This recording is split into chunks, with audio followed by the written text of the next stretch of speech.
Okay, everybody take out a pen and write down the names of 10 of your closest friends and relatives in the area. Yeah, question? Yes. The job is selling steak knives door to door. No, it's not a scam. Okay, Alfonso here sold $500,000 in knives last year. He cleared $200K. Okay, he doesn't have a car, he doesn't have a phone, he doesn't even speak English. How do you do it? I don't know, he can't even tell me. So if you think you're too good for this job, then stop wasting my time. I applied for everything. Bike messenger, newspaper reporter. I got cast in a wordless performance piece directed by a bisexual Swiss woman. But those don't pay much. So mostly I was hanging out with my new best friend for team.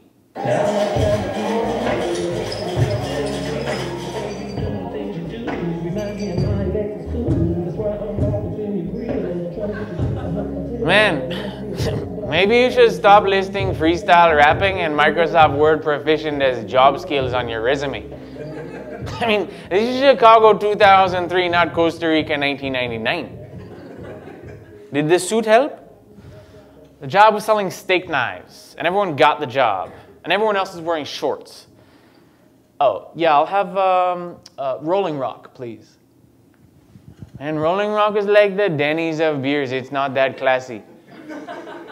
I'll take a Scotch, Johnny Black, another packet of Camel Lights, and also the Meat Lover Supreme Sandwich, American cheese, extra mayo.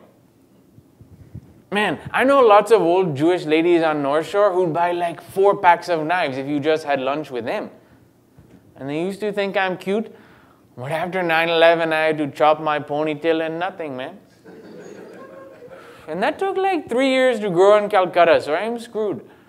But man, what do you want to do? I looked at joining the army. I could pay off my loans, get some interesting stories. Killing brown people isn't that interesting, man. Lots of people do that and there's only one Tim O'Brien's. Man, don't let your dreams die, man. Selling steak knives is not the dream. Steak knives are classy. That's like a huge step up from hot dogs at Wrigley Field. You could get stories from old Jewish ladies on North Shore while selling steak knives. No, I want to get stories from people outside my comfort zone. Like the corner boy drug dealers on my block. I walk by them every night. We're the same age, but it's like we're in 2 different worlds. I want to know their stories. And I don't think that's a job, man. But if you want to, just go talk to them. I've been trying. Laying in bed trying to get up the courage, but it's hard just to walk up to strangers and ask to learn about their lives, especially those guys. What if that's what you want to do? Man, what are you waiting for?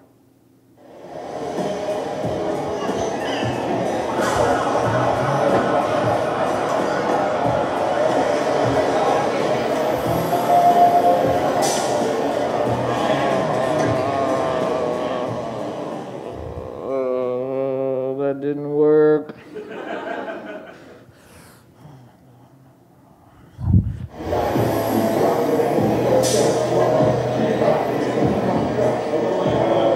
Hey, excuse me?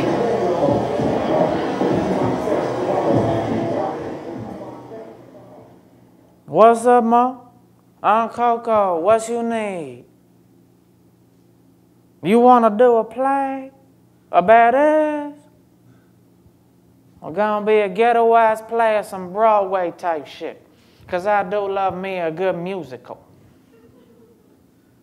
Hold up. I think I've seen you before. I think I've seen you on the slave ships. See, they call me African American, but I do believe I got a little cream in my cafe. So I'm thinking maybe one late night, your great-great-granddaddy got all sweet up on my great-great-grandmama, and maybe I ain't forgot.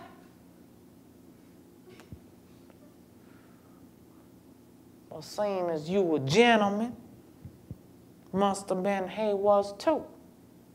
So now I'm thinking maybe we just really long lost cousins. And just like that, I was in. Dimes are next, got that good draw. What you need, Mo? Oh, what's up, baby? Where the party at tonight? How's like that then? Shit. Hey, you going wild ass steam? So I done slept through the whole drum, cuz. Hey, let me see a little recorder there, Mo. Dang, this bad with it. What's up? This is Coco motherfucking radio. All the brothers out on the block tonight. Got a little homie Dan chillin'. Popo can't decide what a little honky ass doing, but they ain't really sweating us, so we chillin', Mo. So Daniel, how's it feel being up in the Lions Den? What you mean, what you mean? Just last month, you was another spook white boy walking by us lions at the zoo. Now you on the inside of the cage seeing all the scared white folks walk by. Everybody think we gang bangers, but I'm out here so I can work on my customer service. Learn to talk like white folks. Because in the morning, I work telemarketing. I'm trying to be like you, la, moving all circles.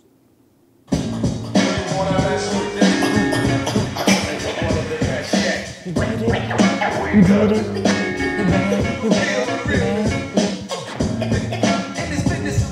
Prateem, where have you been, man? Man, I wanted to figure out what happened to communism. So I went to a commune in Virginia. Man, those guys don't know shit about Marx, but they love sex. Yeah, I bet, man. Come on in, man. I've been down to tell you, man. I broke through. I've been hanging out with the guys in the corner for weeks. First Coco, and then Sino, and then everyone. And I've been doing a lot of thinking. I realized that even though my dad was working class, I'm definitely middle class. I mean, I know I always went to private schools, but I always thought I was like upper working class because we got financial aid and went to a community health clinic and had frozen orange juice. Though in the 90s, we upgraded to liquid and then recently fresh squeezed. The Clinton era, boom, man. Every family moved up at least one notch on the OJ chain. That's how you win a second term. Yeah, good point. But I realized that curiosity can transcend a lot. And I've been trying to transcend stuff and face all my fears by swimming out really far into Lake Michigan. But that's stupid because I realized if I can transcend the barriers of fear and race and class with people on the streets and then put it on stage. Oh, and I mean, this guy Sino, he's been crashing on my couch telling me his whole story. It's amazing. Oh, and by the way, I got a lot of grapefruit juice. There's a special at Jewel, so I have extra if you want some. Man. I work in a lab where all day they drop light bulbs on the floor to find what is the minimal thickness possible. And I have no idea what the fuck I'm doing. But I know, you just found something big. Don't worry about grapefruit juice, man. Just get Sino's story. When I'm doing the research, I'm very upfront with people. I say, I'm a playwright. I create plays based on people's stories. And most of the time, people are very excited about that because I think people want to be understood fundamentally. And I think that there's a lot of people whose stories aren't told, and I'm usually looking for people's stories that don't have a platform. When I go on stage, so throughout the process, I'm constantly checking in with,